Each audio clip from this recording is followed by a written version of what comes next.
Second মে নৈনিতাল থেকে আমরা চলে যাই কুমায়ুন অঞ্চলের আপার পোর্শন ঘুরতে। এই ট্যুরটার জন্য সময় লাগে 8 রাত 9 দিন মতো।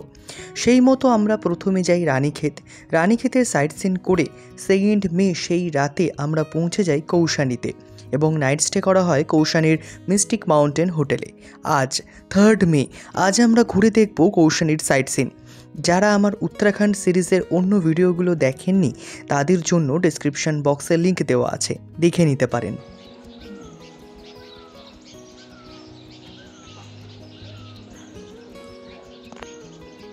এটা হচ্ছে রুম থেকে পুরো সকালের ভিউটা।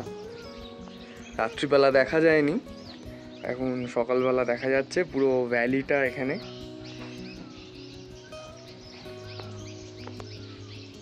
এই যে সামনে পাহাড়ের ধাপ কাটা যে জায়গাগুলো দেখা যাচ্ছে ওগুলোতে চাষ হয়, ওই জন্য পাহাড়টাকে ওরকম ধাপ করে কাটা।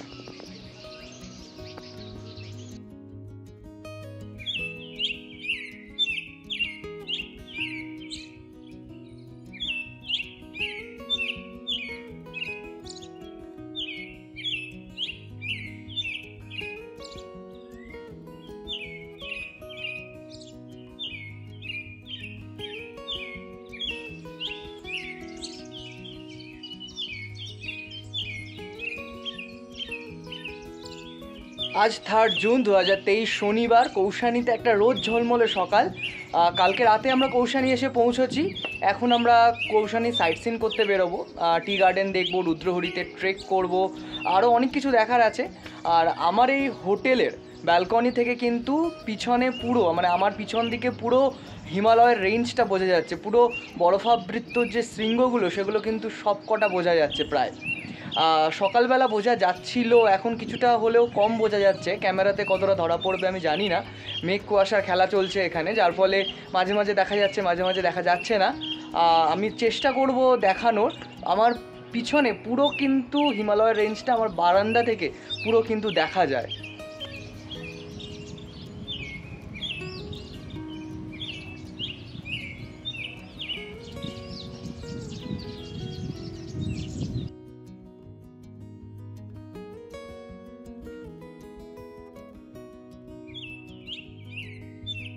কৌশানীর সাইট সিন করতে বেরিয়েছি। আমাদের হোটেলের ঠিক সামনেই কিন্তু টি গার্ডেন।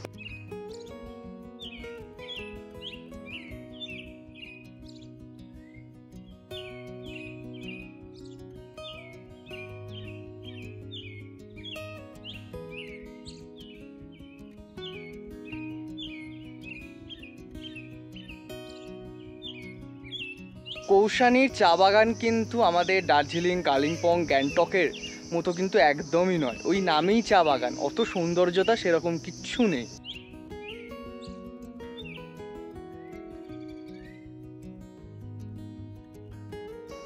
এটা ন্যাশপাতি গাছ, ন্যাশপাতি হয়েছে, আর 1-1.5 মাস পরে ন্যাশপাতিগুলো বড় বড় হয়ে খাওয়ার উপযুক্ত হবে।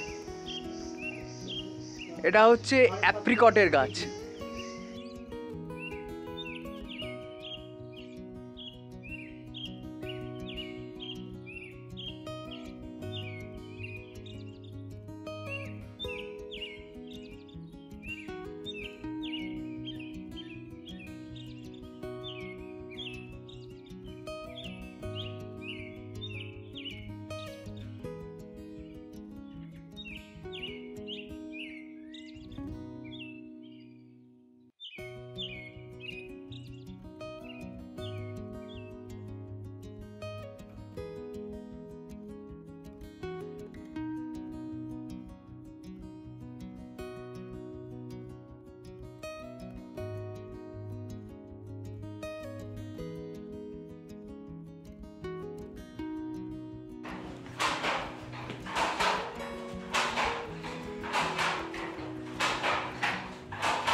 আমি এসেছি কৌশানীর শাল ফ্যাক্টরিতে। এখানে বিভিন্ন ধরনের শাল, মাফলার, ব্লেজার এগুলো সব তৈরি হয়। আমার পিছনে যে এই মেশিনটা দেখা যাচ্ছে উনি মাফলার তৈরি করছেন। আচ্ছা, এই মেশিনটাতে তৈরি হয় ব্লেজার, এটাতে তৈরি হয় সোয়েটার,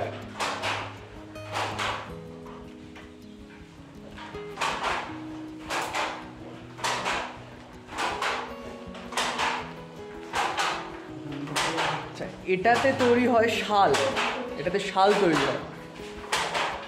আচ্ছা, এটাতে তৈরি হয় নকশা করা মাফলার। আচ্ছা, উনি এটাতে কিন্তু শাল তৈরি করছেন। আর লাস্ট যেটা রয়েছে ওটাতে হয় হুমায়ুনি শাল।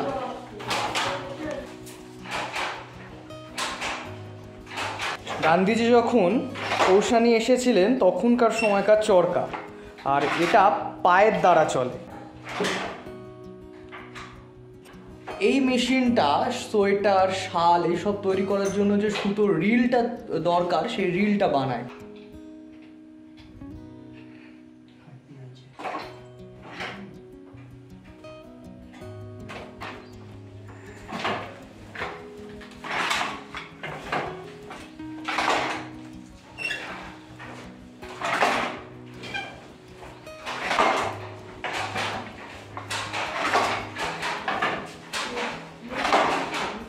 আর এখানে বিভিন্ন ধরনের কালারের সুতো রাখা আছে, যেগুলো শাল, ব্লেজার, মাফলার এগুলো তৈরি করতে ব্যবহার করা হয়।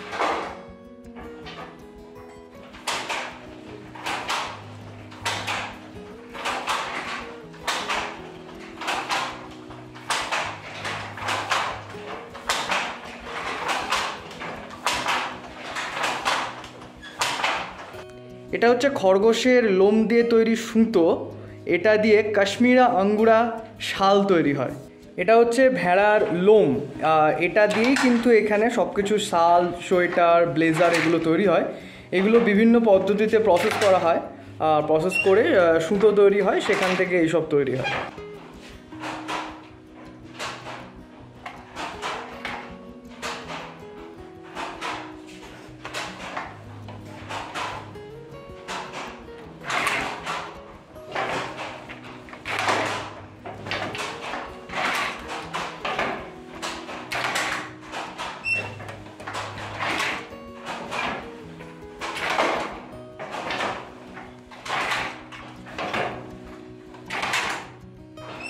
আমরা যে নিচে শাল ফ্যাক্টরিটা দেখলাম, সেখানে যে জিনিসগুলো তৈরি হয় সেগুলো কিন্তু এই শোরুমটাতে বিক্রি হয়। ব্লেজার, শাল, মাফলার যেসব তৈরি হয় সেইগুলোই কিন্তু এখানে শোরুমে সাজানো থাকে এবং বিক্রি হয়। এখান থেকে আমরা কিছু কিনছি, সেটা দেখাবো আমি।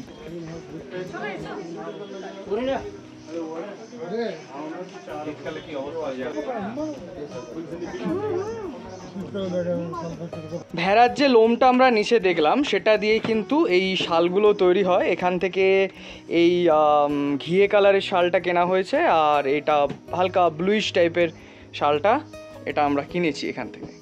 খরগোশের লোম দিয়ে তৈরি সুতোটা যেটা আমরা নিচে দেখলাম সেটারই কিন্তু শাল হচ্ছে এটা। এটার দাম হচ্ছে 3500 টাকা। ভীষণ সফট আর ভীষণ হালকা। এখানে আরেকটা শোরুম আছে যেখানে বাচ্চাদের সোয়েটার, টুপি, মাফলার এগুলো সব পাওয়া যায়। সেখান থেকে আমার ভাগ্নির একটা সোয়েটার আমি কিনেছি, সেটাও দেখাবো। এক মিনিট। এইটা আমি কিনেছি কমলা কালারের, এটাও কিন্তু ভেড়ার ওই উলের সুতো দিয়ে তৈরি।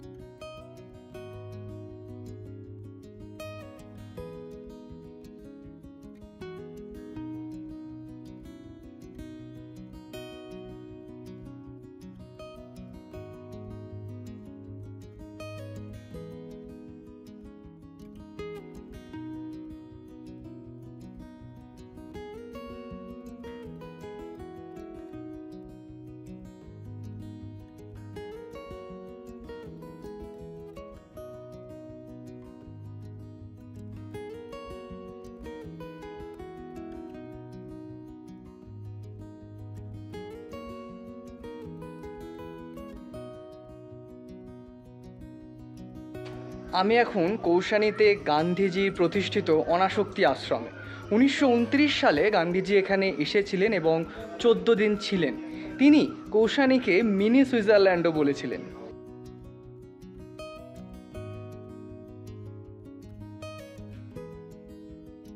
কৌশানীর এই অনাসক্তি আশ্রম থেকে কিন্তু হিমালয়ান রেঞ্জের ভিউগুলো খুব সুন্দরভাবে দেখা যায়, কিন্তু ব্যাড লাক আজকে পুরো আকাশ মেঘলা কুয়াশায় ভর্তি, তো ওই জন্য কিছুই দেখা যাচ্ছে না।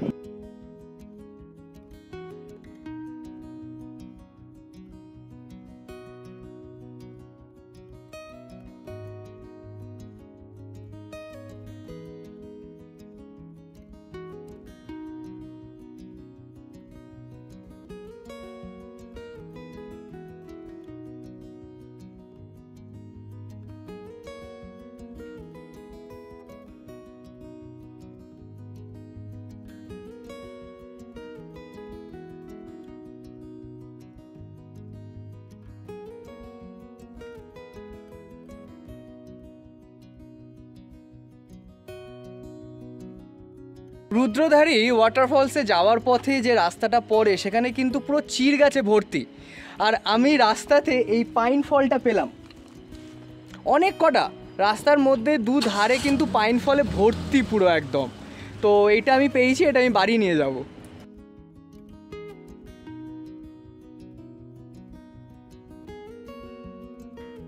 আমি যে গ্রামে দাঁড়িয়ে আছি সেটা হচ্ছে রুদ্রধারী গ্রাম। এরপর আমি যাব হচ্ছে রুদ্রধারী মন্দিরে। জঙ্গলের ট্রেকিং আছে, জঙ্গলের ট্রেকিং করে আমাকে রুদ্রধারী মন্দিরে যেতে হবে।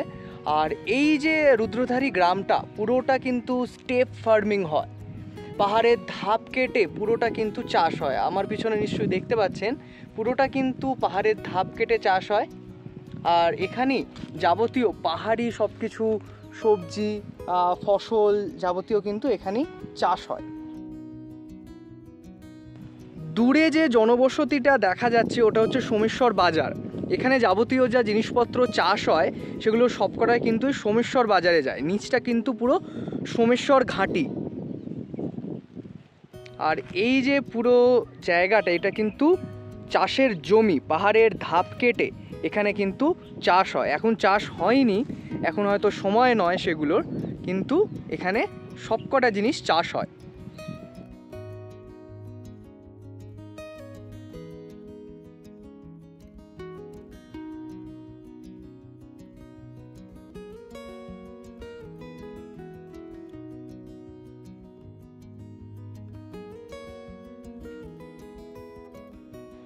এখানে যে চাষের জমিগুলো দেখা যাচ্ছে এর মাঝখান দিয়ে কিন্তু নদী বয়ে যায়, রামগঙ্গা নদী। ক্যামেরায় দেখানো যাচ্ছে না বিষয়গুলো, কিন্তু বোঝা যাচ্ছে, এখান থেকে আমি বুঝতে পারছি যে একটা দূর থেকে একটা নদী বয়ে যাচ্ছে, আর ওদিকে দূরে পাথর পড়ে রয়েছে। এই নদীর জলেই কিন্তু এই চাষাবাদগুলো সম্পূর্ণ হয়। এখন রুদ্রধারী ওয়াটারফলসের দিকে যাচ্ছি। মারাত্মক রাস্তা খারাপ, পুরো মুড়ির টিনের মতো দুলদুল করছি একদম। दाजू नमस्कार। सारे दोस्त हैं। हाँ हाँ, जहाँ जाओगे वही मिल जाएगी। এখন রুদ্রধারী ওয়াটারফলসে ট্রেক করছি আমরা। আমার সঙ্গে আছে দীপক ভাই, ও আমাকে নিয়ে যাচ্ছে। ও আর আমি দুজনে যাচ্ছি রুদ্রধারী ওয়াটারফলস ট্রেক করতে, এবং ওপরে একটা মন্দিরও আছে, সেটাও দেখব। জঙ্গলের ওই সাইডটা দিয়ে একটা পাহাড়ি নদী যাচ্ছে, যেটা রুদ্রহরি ওয়াটারফলস থেকেই আসছে। এত গাছপালা আছে বলে দেখানো সম্ভব হচ্ছে না, আশা করি এখান থেকে দেখা যাচ্ছে। ওই যে পাহাড়ি নদীটা, এখন জল নেই, পাথর পড়ে রয়েছে, ওটাই পাহাড়ি নদী। রুদ্রহরি ওয়াটারফলস ট্রেকিংটা মোটামুটি 12:55 শুরু করেছি, দেখি কতক্ষণ লাগে। এই যে গাছটা এখানে রয়েছে এটা হচ্ছে বুড়াস, এখানে ফুল হয় বুড়াস ফুল, এটা থেকেই কিন্তু এখানে জুস জ্যাম এগুলো কিন্তু তৈরি হয়।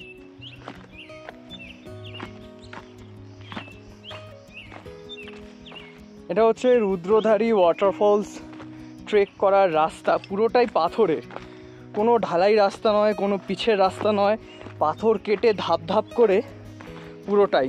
আর আমার খুব ভুল হয়েছে যে আমি বুট পরে আসিনি, চটি পরে এসেছি, তাড়াহুড়োতে বেরিয়ে পড়েছি, আমার একদম খেয়াল নেই। আপনারা যখন ট্রেক করতে আসবেন অবশ্যই কিন্তু বুট পরে আসবেন, আমার মতো ভুল করবেন না। এই যে সামনে পাহাড়টা দেখা যাচ্ছে, এই পাহাড়ে চড়তে হবে ট্রেক করে, তারপরে যেতে পারবো রুদ্রহরি ওয়াটারফলস বা রুদ্রহরি মন্দিরে। আমি যে নদীটার কথা বলছিলাম, যেটা দূর থেকে দেখা যাচ্ছিল, সেটাই এখন কিন্তু একদম কাছে, এবং নদীটা পেরোতে হচ্ছে। এটা হচ্ছে সেই নদী যেটা রুদ্রহরি ওয়াটারফলস থেকে আসছে। छोटा मछली हुआ ये समझ। জলের মধ্যে একটা ছোট মাছ দেখা গেল। দীপকদা বলল যে এটা কুমায়ুন ভাষায় ভড্ডু বলে। वो मछली है देखो। हाँ हाँ मछली मछली उसके दिखा बगल से दिखा आई है। दिखा हाँ।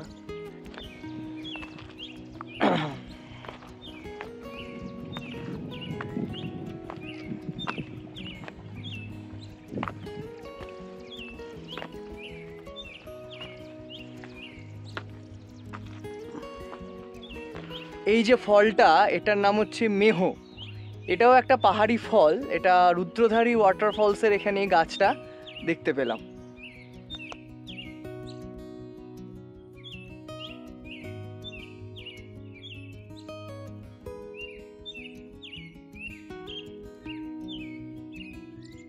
পিছনের এই রাস্তাটা দিয়ে ট্রেক করে যেতে হবে। এখনো বেশ অনেকটা রাস্তা, হাঁপিয়ে গেছি। প্রচুর গাছপালা, জায়গাটাও ঠান্ডা, কিন্তু রোদের জন্য একটু গরম লাগছে, ঘামও হচ্ছে।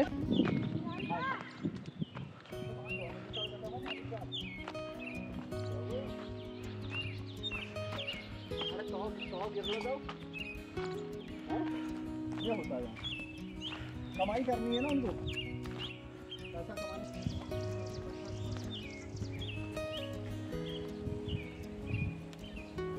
যাওয়ার পথে কিলমোড়া গাছ পেয়েছিলাম। কিলমোড়া গাছ থেকে কয়েকটা ছোট ছোট কিলমোড়া ফল তুলে নিয়েছি, সেগুলো খেতে খেতে যাব।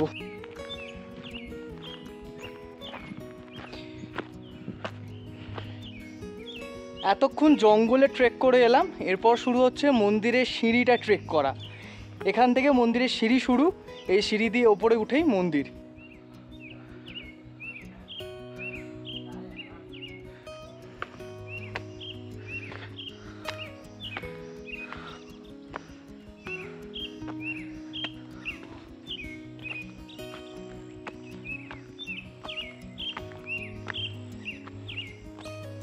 রুদ্রহরি মন্দির এবং রুদ্রহরি ওয়াটারফলস পৌঁছে গেছি। ট্রেক করতে সময় লাগলো পাক্কা 30 মিনিট, একদম কাঁটায় কাঁটায় 30 মিনিট লাগলো।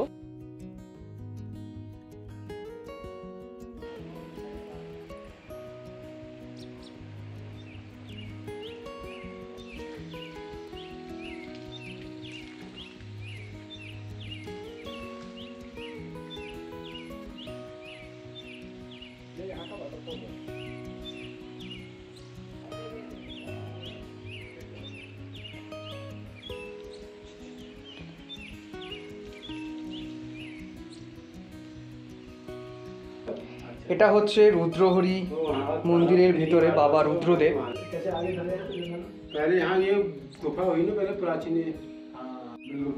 মন্দিরের ভেতরের এই গুহাতে কিন্তু প্রত্যেকটা দেবদেবী রয়েছে। যেরকম এটা হচ্ছে গণেশ, এটা হচ্ছে ভৈরব, এটা হচ্ছে শিবলিঙ্গ, আচ্ছা এটা হচ্ছে মহাদেবের ডমরু, যেটা আমরা ডুগডুগি বলি, আর পাশে হচ্ছে শেষনাগ। ক্যামেরায় কতটা বোঝা যাচ্ছে জানি না, কিন্তু আমি কিন্তু এখান থেকে বেশ ভালোই বুঝতে পারছি যে পাথরগুলো এরকমভাবে তৈরি হয়েছে যে প্রত্যেকটা দেবদেবীর মূর্তি ধারণ করেছে।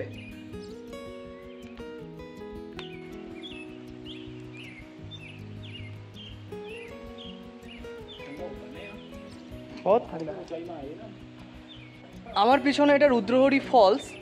বর্ষাকালে এখানে প্রচুর জল থাকে, এখন যেহেতু গরমকাল জলটা খুবই কম, খুব চুঁয়ে চুঁয়ে জলটা পড়ছে, খুব সরু হয়ে পড়ছে।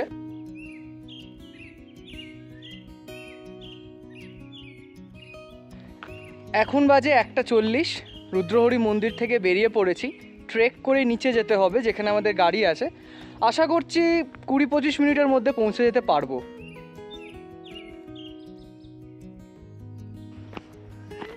আমার গাইড কাম ড্রাইভার আগে আগে চলছে, আমি পিছনে পিছনে চলছি। ওর তো একদম পাড়ার গলি, কোনো ব্যাপারই না, হুড়ুম দুরুম করে নেমে যাচ্ছে। পাহাড়ের ওঠাটা তো একরকম, নামাটা কিন্তু আরও ডিফিকাল্ট। খুব দেখে দেখে নামতে হয়, নয়তো পা হড়কে সোজা নিচে। নামবার পথে আমরা আবার হিমালয়ান ফ্রুট পেয়েছি, হিসালু, হিমালয়ান রসভরি। তো সেটাই দীপকদা পেরে আনছে আমার জন্য। দীপকদা পুরো এক মুঠো হিমালয়ান রাসবেরি আমার জন্য নিয়ে এসছে, আমি সেটা এক মুঠো করে খাচ্ছি, খুব ভালো খেতে।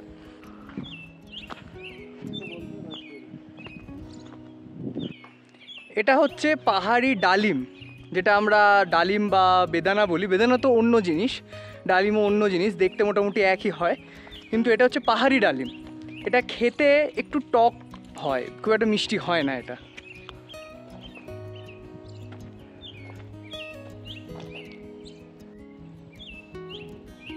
এটা হচ্ছে পাইন গাছের আঠা, যেগুলো থেকে বিভিন্ন ধরনের জিনিস তৈরি হয়। তো এখানে পাইন গাছের আঠা কালেক্ট করবে বলে গাছটাকে এরকমভাবে ওরা ভেঙেছে, এখান থেকে ওরা আঠা কালেক্ট করবে। রুদ্রহরি মন্দির ট্রেক করে রাস্তায় চলে এসেছি। উঠতে সময় লেগেছিল 30 মিনিট আর নামতে সময় লাগলো 26 মিনিট মতো। এটাকে স্থানীয় ভাষায় বলে ঘাট।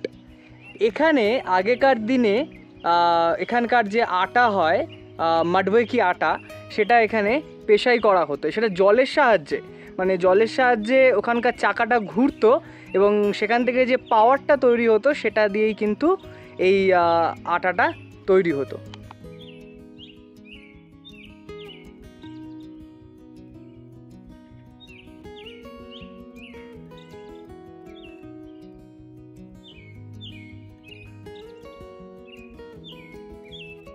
রুদ্রহরি ট্রেক করে এসে প্রচণ্ড জোরে খিদে পেয়ে গেছে। আমাদের দীপকদার চেনাশোনা একটা রেস্টুরেন্টে আমরা দাঁড়িয়েছি, উনি আমাদের খিচুড়ি বানিয়ে দিচ্ছেন, এখানকার পাহাড়ি খিচুড়ি উনি প্রেশার কুকারে বানিয়ে দেবেন, সেটা খাবো। একটু সময় লাগবে, দেখবো কীরকম খেতে হয় পাহাড়ি খিচুড়ি।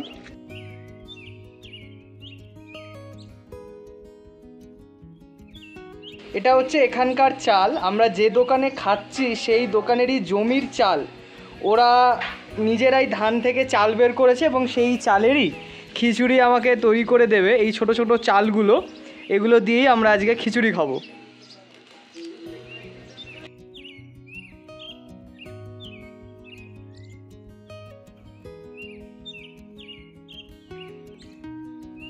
খিচুড়ি চলে এসছে আমাদের, পাহাড়ি চাল, মুসুর ডাল, আলু, টমেটো এসব দিয়ে তৈরি খিচুড়ি চলে এসছে। খেয়ে দেখতে হবে কীরকম। এটা সেই হচ্ছে খিচুড়ি, খেয়ে দেখতে হবে কীরকম হয়েছে।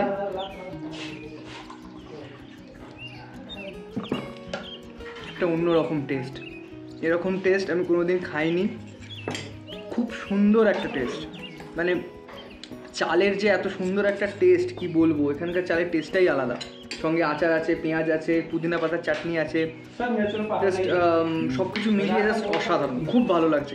এনার হাতের খিচুড়ি খেলাম, সত্যি খুব ভালো, সুন্দর বানিয়েছিলেন, একটা অন্য ধরনের টেস্ট পাহাড়ি চালের আর ডালের।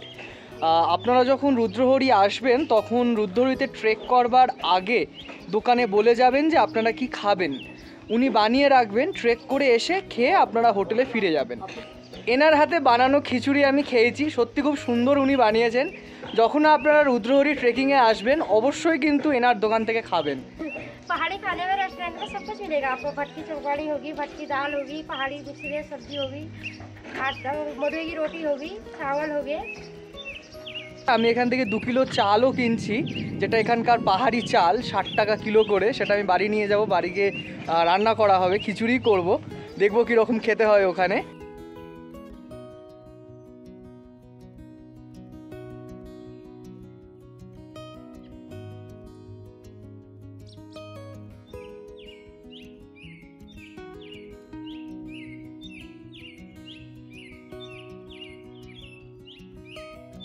এখন বাজে 5:30। কৌশানীতে প্রচণ্ড পরিমাণে বৃষ্টি হচ্ছে আর আমি, মা, বাপি সবাই মিলে হোটেলের রেস্টুরেন্টে নিচে বসে চা কফি খাচ্ছি।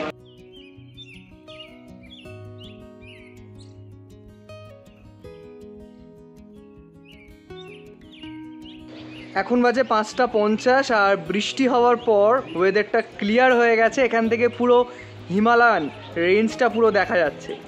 একদম বাঁ দিকে ত্রিশূল, তারপর নন্দা দেবী, আর এই দিকে পুরোটা পঞ্চচুল্লি রেঞ্জ।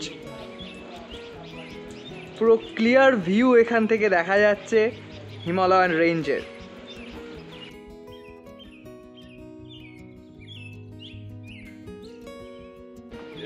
এটা হচ্ছে হোটেলের রেস্টুরেন্ট, আপনারা এখানে বসেও খাবার খেতে পারবেন।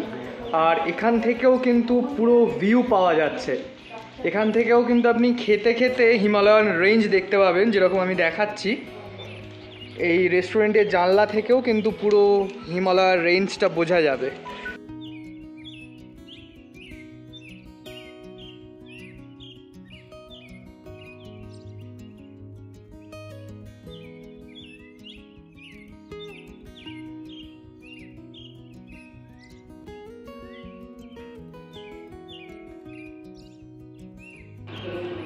আজকে কৌশানীতে লাস্ট ডে, এখন আমরা ডিনার করতে বসেছি। আমি খাচ্ছি চাউমিন, মা বাপি খাবে হচ্ছে মাডওয়াকা রুটি, আলু জিরা আর স্যালাড আছে।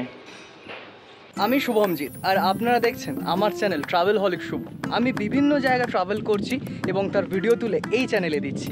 আপনারা দেখুন, লাইক করুন, কমেন্ট করুন, শেয়ার করুন এবং সাবস্ক্রাইব করুন। সাবস্ক্রাইব করবার সময় বেল আইকনটা প্রেস করতে ভুলবেন না, যাতে আমি যখনই একটা ভিডিও দিই তার ইনস্ট্যান্ট নোটিফিকেশান আপনার ফোনে চলে যায়।